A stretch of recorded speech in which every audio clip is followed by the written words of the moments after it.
Please আজকের জন্য আমাকে ছেড়ে দেন। আমার শরীর ভালো না, আমি এখন ওইসব সহ্য করতে পারবো না, আমি মরেই যাব। প্লিজ আজকের জন্য আমাকে ছেড়ে দিন। আয়াত কথাগুলো আসিফের সামনে হাত জোর করে বলছিল আর কান্না করছিল, কিন্তু কোনো লাভ হলো না। চুলের মুঠি ধরে টেনে বিছানায় নিয়ে গেল, বিছানায় ফেলে দিয়ে আঁচল ধরে টেনে শাড়ি খুলে নিচে ছুঁড়ে ফেলে দেয়।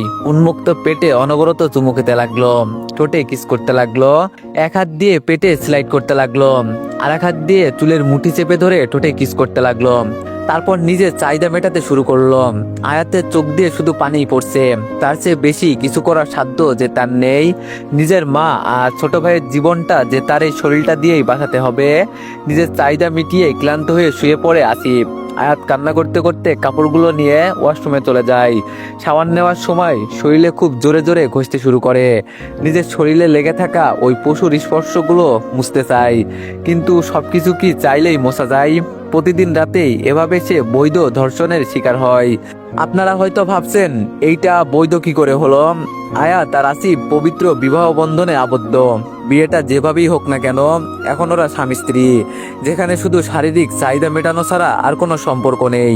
এই আসিফ আগে আয়াতকে পাগলের মতো করে ভালোবাসতো, কিন্তু আয়াত তা পাত্তাও দিত না, কারণ সে বড়লোক দেখতে পারে না। তার বাবাও খুব বড়লোক ছিলেন, তার মাকে ভালোবেসে বিয়ে করলেও পরে ওনাকে ছেড়ে চলে যায়। তার মায়ের প্রতিটা চোখের পানি ও নিজে চোখে দেখেছে। কতটা কষ্ট করে তাকে আর তার ভাইটাকে মানুষ করেছে সে তার নিজে চোখে দেখেছে। এরপর থেকে সে আর কোনো বড়লোক মানুষকে দেখতে পারে না। সে ভাবে টাকার জন্য তারা সবকিছু করতে পারে, তাদের কাছে টাকাই সব। অতীত। আয়াত যখন ফার্স্ট দিন কলেজে আসে, সেই দিন আসিফ তাকে প্রথম দেখে। হলুদ কালারের ড্রেসে আয়াতকে যেন এক হলুদ পরীর মতো লাগছিল। সে প্রথম কোনো এক মেয়ের দিকে এমন দৃষ্টিতে দেখে। তারপর থেকে আয়াতকে ফলো করে। তাকে কলেজের কাজ থেকে শুরু করে, ফ্যামিলির হেল্প থেকে শুরু করে আরো অনেক কাজে সাহায্য করে। কখনো সামনাসামনি করে, কখনো বা আড়াল থেকে, আবার কখনো বা লোক দিয়ে। একদিন একদল বখাটে ছেলে রাস্তায় আয়াতকে ডিস্টার্ব করছিল। আয়াত তাদেরকে পাশ কাটিয়ে চলে যেতে নিলেও তারা তার পথ আটকে দাঁড়াইছিল। অনেক বাজে কথা বলছিল। তাতে আয়াত কিছুটা ভয় পেয়ে যায় আর কান্না করে দেয়। আয়াতের কান্না দেখে আসিফের চরম রাগ উঠে যায়। সে ছেলেগুলোকে মারতে শুরু করে। মারামারির এক পর্যায়ে একটা ছেলে আসিফকে ছুরি মারতে নিলে তা ফেরাতে গিয়ে আসিফের হাত অনেকটা কেটে যায়। তাই আয়াত তার ব্যাগ থেকে রুমাল বের করে বেঁধে দেয়। সেই রুমালটা আসিফ খুব যত্ন করে রেখে দেয়। তারপর হঠাৎ একদিন কলেজের হলরুমে আয়াতকে ডেকে পাঠায় আসিফ। আয়াতও আসে, কিন্তু হলরুমে দরজা খুলতেই হাজারো ফুলের পাপড়ি পড়তে শুরু করে। সামনে পা বাড়াতে নিলে দেখে নিচে ফুলের বাগিচা বানানো। সে কিছু বুঝতে পারছিল না এসবের মানে। সে সামনে এগিয়ে যেতেই তার কানে মাইক্রোফোনের আওয়াজ আসতে লাগে। তোমাকে আমি যেই দিন প্রথম দেখেছিলাম সেই দিনই বুকের বাম পাশটাতে তোমাকে জায়গা দিয়েছিলাম। যেই দিন তোমার নামটা জানতে পেরেছিলাম সেই দিন আমি আমার মনে লিখে নিয়েছিলাম। যেদিন প্রথম তোমার কাছে এসেছিলাম সেই দিনই আমি প্রতিজ্ঞা করেছিলাম তোমার সাথে সারা জীবন কাটানোর। হলুদ রং ড্রেসটাতে তোমাকে প্রথম দেখেছিলাম বলে তোমাকে আমার হলুদ পরি বানানোর স্বপ্ন দেখেছি। আই লাভ ইউ হলুদ পরি। অনেক্স হচ্ছে সবচেয়ে বিশ্বস্ত বুকমেকার, পিএসজি এবং সিরিয়া এই অ্যাপের অফিসিয়াল পার্টনার। এই অ্যাপে আপনি cricket, football, tennis live match দেখে এবং তাদের ভবিষ্যৎবাণী করে সহজেই অর্থ উপার্জন করতে পারবেন। সেই সাথে বিএমডব্লিউ গাড়ি, আইফোন, ল্যাপটপ এবং আরো অনেক নগদ পুরস্কার জেতারও সুযোগ রয়েছে। এই অ্যাপটিতে আপনি ক্র্যাশ ক্রিস্টাল 21 ইত্যাদি গেম খেলে সহজেই আয় করতে পারবেন। আপনি বিকাশ, নগদ, রকেট, ব্যাংক, ক্রিপ্টো, পেপাল এবং অন্যান্য সহজ পদ্ধতির মাধ্যমে সহজেই আপনার জেতা টাকা তুলতে পারবেন। এখানে আপনি 24 ঘন্টা 7 দিন গ্রাহক সহায়তা পাবেন। তাই এখনই গুগলে অনেক সার্চ করে প্রথম ওয়েবসাইটে গিয়ে রেজিস্ট্রেশন করুন। আর হ্যাঁ, রেজিস্ট্রেশনের সময় আমার প্রোমো কোড VOTO7 ব্যবহার করে প্রথমবার ডিপোজিটে 20,000 টাকা পর্যন্ত পান। আসিফ মাইক্রোফোন হাতে কথাগুলো বলতে বলতে আয়াতের সামনে এসে দাঁড়ালো। হাতে এক গুচ্ছ গোলাপ নিয়ে হাঁটু গেড়ে বসে ভালোবাসার কথাটা বলল, কিন্তু আয়াত গোলাপগুলো নিল না। আয়াত বলল, সরি, আমি আপনাকে ভালোবাসি না। আপনি হয়তো আমার ব্যাপারে কিছুই জানেন না। আমি আপনাদের মতো এত বড় লোক না, আর বড় লোক হতেও চাই না। আসিফ বলল, আমি জানি সবকিছু, আর আমি সবকিছু জেনেই তোমাকে ভালোবেসেছি। I love you. আয়াত বলল, প্লিজ নেক্সট টাইম আমাকে এইসব কিছু বলবেন না। আর হ্যাঁ, আমি আপনাকে আরেকটা কথা বলতে চাই, বড় লোকরা কখনো কাউকে ভালোবাসে না, তারা সব সময় ব্যবহার করে। আসিফ বলল, কে বলেছে তোমাকে বড় লোকরা ভালোবাসে না? তোমাকে কে বলেছে? আয়াত বলল, কেউ বলেনি, আমার পরিবার এটার প্রমাণ। আমি নিজ চোখে দেখেছি, আমার জন্মদাতা পিতা আমার মাকে ছেড়ে চলে গেছেন, আমাদেরকে একা করে দিয়ে উনি চলে গেছেন। আয়াত কথাগুলো বলেই হলরুম থেকে বেরিয়ে চলে গেল। চোখ দিয়ে হাজারো অশ্রু ঝরছে তার। আর এইদিকে আসিফ আয়াতের চলে যাওয়ার দিকে তাকিয়ে আছে, হাতে থাকা গোলাপগুলো নিচে ফেলে দেয়। এরপর বেশ কিছুদিন আয়াতকে আসিফ বোঝানোর চেষ্টা করে যে সব বড় লোকরা এক হয় না, কিন্তু আয়াতটাও রাজি হয়নি। কলেজে বসন্তের ফাংশন চলছে, আয়াতও এসেছে, আজকেও সেই হলুদ কালারে, কিন্তু আজকে শাড়ি পরে। আসিফ সেই একই দৃষ্টিতে তাকিয়ে দেখছে। তা দেখে আসিফের ফ্রেন্ডসরা বলল, আবির বলল, আসিফ আমি বলি কি, আজকে সবার সামনে তুই ওকে প্রপোজ করে দে, হয়তো আজকে তোকে এতগুলো মানুষের সামনে ফিরিয়ে দিবে না। আসিফ বলল, তুই ঠিকই বলছিস, আমি আজকে আবার ওকে প্রপোজ করব। আদি বলল, আর যদি ফিরিয়ে দেয় তাহলে? দেখ আসিফ, তাড়াহুড়ো করে কিছু করিস না, তার ফল কিন্তু ভালো হবে না। আবির বলল, আদি তুই সব সময় উল্টাপাল্টা ভাবিস কেন? তুই যা বলছিস তা ভুলেও হবে না। আসিফ তুই যা তো। আসিফ স্টেজে উঠে মাইক্রোফোন নিয়ে বলতে শুরু করলো, হেই হলুদ পরি, তোমাকে আজকে আবারও হলুদ কালারে দেখলাম। সেই কালারটা দেখে আমার মনের কালার জ্বলে উঠেছিল। তুমি হয়তো আমার ভালোবাসাটাকে বিশ্বাস করতে পারছো না, তাই আমাকে মানতে পারছো না, কিন্তু আমি সত্যিই তোমাকে ভালোবাসি। আই লাভ ইউ হলুদ পরি, আই লাভ ইউ আয়াত। যখন আসিফ আয়াতের নাম নিল, তখন সবার দৃষ্টি আয়াতের দিকে গেল। সবাই কেমন করে যেন আয়াতের দিকে তাকিয়ে আছে। আয়াতের তা মোটেও ভালো লাগছিল না, বরং রাগ লাগছিল। সে আস্তে আস্তে করে সামনে উঠতে লাগলো। আসিফের মুখে বিশ্বজয়ী করা হাসি ফুটতে লাগলো। আয়াত স্টেজে উঠে মাইক্রোফোনটা হাতে নিয়ে বলল, but I don't love you, please don't disturb me again. Ayat কথাটা বলেই চলে যেতে নিল। আসিফ ওর হাত ধরে ফেলল। আসিফ বলল, কিন্তু আয়াত। আয়াত বলল, হাতটা ছাড়ুন। আসিফ বলল, না ছাড়বো না, আগে বলো ভালোবাসো। আয়াত আর সহ্য করতে না পেরে আসিফের থেকে হাতটা ঝাড়ি দিয়ে ছুটি একটা কষিয়ে থাপ্পড় মারে।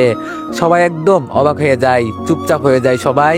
আয়াত এইবার রাগে চোখগুলো বড় বড় করে বলল, আপনার কি মনে হয় আমি আপনার সব নাটকে পটে যাব?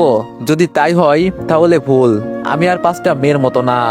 আর আপনি আমাকে ভালোবাসার জন্য প্রপোজ করেননি, বরং সবার সামনে হাসির পাত্র বানানোর জন্য এই তামাশা করছেন। আয়াত আর কিছু না বলে হনহন করে স্টেজ থেকে নেমে চলে গেল। আসিফ এখন স্টেজে দাঁড়িয়ে আছে গালে হাত দিয়ে। আয়াতের এই চটটাই ওর লাইফের সবচেয়ে বড় ভুল ছিল, যার মূল্য তাকে খুব বাজেভাবে পোষাতে হবে। সন্ধ্যায় ফ্রেন্ডের বাসা থেকে বাড়ি ফিরছিল আয়াত। সে প্রায় সময়ই এমন সময় যায়, কিন্তু এমন অদ্ভুত তার আগে কখনো লাগেনি। চারিদিকে কোনো মানুষজন নেই, কেমন জানি ভয় ভয় লাগছিল তার। সে শাড়ির আঁচলটা খামচে ধরে হেঁটে যাচ্ছে। হঠাৎ করে পিছন থেকে একটা প্রাইভেট কার এসে তার সামনে ব্রেক করে। লাইটের আলো তার চোখে পড়লো। সে কিছু দেখতে পাচ্ছে না, শুধু এটাই দেখলো যে একটা লোক তার দিকে এগিয়ে আসছে। আর কিছু বুঝে ওঠার আগেই রুমালটা দিয়ে তার মুখ চেপে ধরে। সাথে সাথেই তার চোখ দুটো বন্ধ হয়ে যায়। আর যখন চোখ খোলে, তখন সে নিজেকে কারো বেডরুমে আবিষ্কার করে। মাথাটা ঝিমঝিম করছে। সে উঠে বসতেই কেউ একজন রুমে ঢুকে, যাকে দেখার জন্য সে মোটেও প্রস্তুত ছিল না। আয়াত বলল, আপনি? হ্যাঁ, আমি মিস্টার আসিফ মেহরাজ। আয়াত বলল, আপনি এখানে কেন?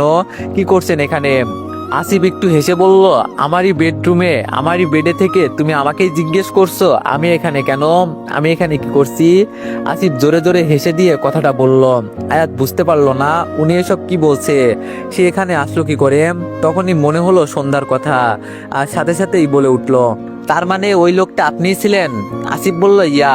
এছাড়া এত বড় সাহস কার হবে আমার হলুদ পরীকে টাচ করার? আয়াত বলল, আপনি আমাকে কেন এখানে এনেছেন?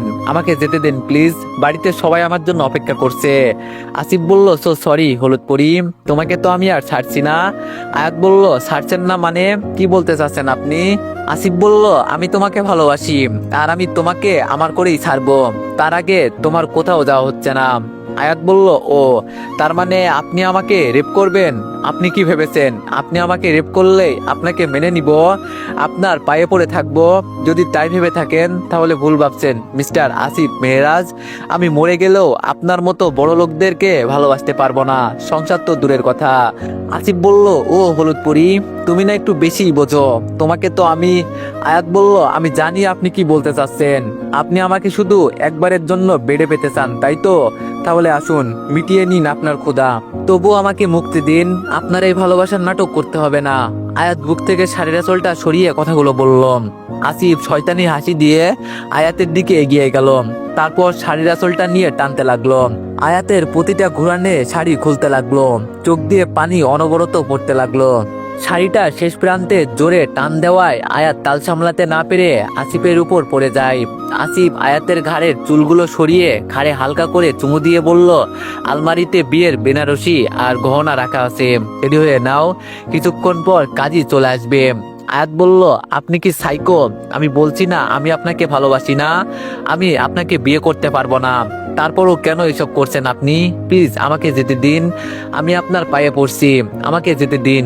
বাড়িতে আমাকে নিয়ে হয়তো অনেক টেনশন করছে। আসিফ বলল, মোটেও না, তারা এখন এই বাড়িতে আছে। আয়াত বলল, কি, এখানে কেন? আপনি ওদের সাথে কিছু করেননি তো? আসিফ বলল, এতটাও খারাপ আমি না, কিন্তু হতেও পারি, তাই ভালোই ভালোই বলছি বিয়ের জন্য রেডি হয়ে যাও। আয়াত বলল, কখনো না। আমি বললাম, আচ্ছা তাহলে আমি ওদের ব্যবস্থা করছি। আয়াত বলল, ব্যবস্থা করছি মানে কি করবেন আপনি? আমি বললাম, জানতে চাও? তাহলে চলো। আয়াতকে আসিফ টেনে নিয়ে গেল একটা রুমে। আয়াতের ছোট ভাই আর মাকে চেয়ারের সাথে বেঁধে রাখা হয়েছে, মুখে কস্টেপ দেওয়া। ছোট ভাইটার মুখ দেখেই বোঝা যাচ্ছে ও কতটা ভয় পেয়ে আছে, আর মায়ের চোখ দিয়ে পানি পড়ছে। আয়াতের এটা দেখে খুব কষ্ট হলো। সে চোখগুলো বড় বড় করে আসিফের দিকে তাকিয়ে বলল, আপনি এতটা খারাপ কি করে হতে পারলেন? একজন মা আরেকজন ছোট বাচ্চাকে কেউ এভাবে বেঁধে রাখে? আসিফ বলল, সবকিছু তোমার জন্য। তুমি যদি ভালোই ভালোই বিয়েতে রাজি হয়ে যেতে, তাহলে এমন কিছুই করতে হতো না, কিন্তু তুমি তো মানবে না, সেটা আগে থেকেই জানতাম, তাই আগেই ব্যবস্থা করে রেখেছিলাম। এখন বাকিটা তোমার ইচ্ছে। নিজের চোখের সামনে মা আর ছোট ভাইয়ের মৃত্যু দেখবে না আমাকে বিয়ে করবে, যে কোনো একটা বেছে নিতে হবে। সময় মাত্র 20 মিনিট। আসিফ কথাটা বলে শীষ বাজাতে বাজাতে চলে গেল। আয়াত কাছের এপাশ থেকে হাজারবার তার মাকে ডাকছে, কিন্তু আওয়াজ পৌঁছাতে পারছে না। আয়াত ব্যর্থ হয়ে নিচে বসে পড়ল। ভাগ্য তাকে আজ কোন পরীক্ষার ক্ষেত্রে এনে ফেলেছে। 20 মিনিট পর আসিফ রুমে দেখে যা দেখলো, তাতে করে মুখে এক বিশ্বজয়ী হাসি ফুটে উঠল। আসিফ বলল, বা, হলুদ পরীকে তো লাল বেনারসিতে অনেক সুন্দর লাগে, একদম ক্যাটরিনা কাইফের মতো হট। বাই দা ওয়ে, তাহলে তুমি বিয়েতে রাজি হয়ে গেলে, আর না হয়েই করতে বাকি? তোমার সামনে তো আর কোনো রাস্তা খোলা ছিল না। আর যাই হোক, নিজের চোখের সামনে নিজের মা ভাইয়ের মৃত্যু তো আর দেখতে পারবে না। আয়াত বলল, হ্যাঁ সেটাই, যেটার ফায়দা আপনি এত বাজেভাবে তুলছেন। ছি, আজকের পর থেকে আপনার প্রতি আমার এতটুকু পর্যন্ত সম্মান থাকলো না, যা আছে সব ঘৃণা। আমি আপনাকে ঘৃণা করি। আসিফ বলল, আর আমি তোমাকে ভালোবাসি। আয়াতের রাগী চোখের সামনে গিয়ে আসিফ কথাটা বলল। আয়াত এক পা পিছিয়ে গিয়ে একটা তাচ্ছিল্যের হাসি দিয়ে বলল, আপনি ভালোবাসা কথাটা বলে ভালোবাসার জিনিসটাকে অপমানিত করবেন না। আসিফ বলল, ওকে ওকে, যাও তাহলে, এখন তো আমাদের বিয়ে হবে, কাজী বসে আছে। আরেকটা কথা, নিচে গিয়ে যদি উল্টাপাল্টা কিছু করো, তাহলে তার ফল কি হবে তা তুমি স্বপ্নেও কল্পনা করতে পারবে না। আসিফ চোখগুলো বড় বড় করে কথাটা বলে আয়াতের হাত ধরে তারপর একটা হাসি দিয়ে নিচে চলে গেল। নিচে আয়াতের মা আর ছোট ভাই সুপাই বসে আছে, তাদের মুখে স্পষ্ট ভয়ের ছাপ। আয়াতকে দেখতে পেয়ে ছোট ভাই দৌড়ে গিয়ে তাকে জড়িয়ে ধরে কান্না করে বলে, আপু আমার খুব ভয় করছে, আমি বাড়ি যাব, এখানে সবাই পচা।